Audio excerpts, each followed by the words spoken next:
ఎంత ఘోరాతి ఘోరమో ఒకసారి ఆలోచించుకోవాలి. ఆ పార్టీ నాయకులు కావాలండి.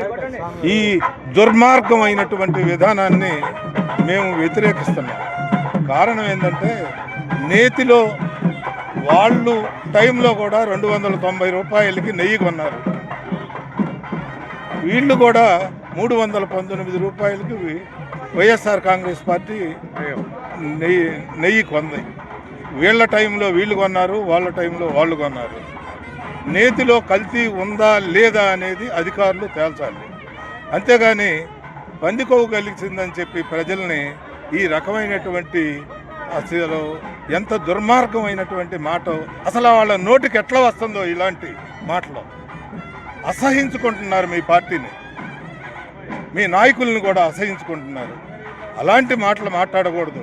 వాస్తవాల్ని లేకపోతే నిలదీయండి. పార్టీలో తప్పు జరిగితే ఏదైనా వైఎస్ఆర్ కాంగ్రెస్ పార్టీ వాళ్ళని నిలదీసి మాట్లాడండి.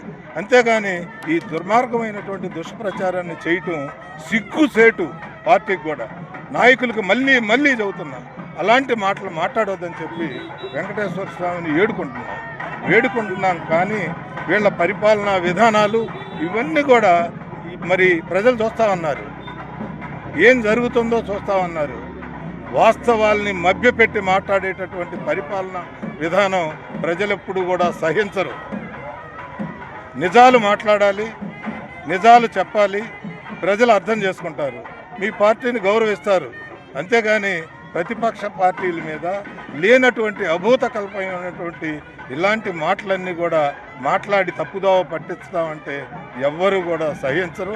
మీకే బుద్ధి చెబుతారని చెప్పి ఈ సందర్భంగా తెలియజేస్తారు.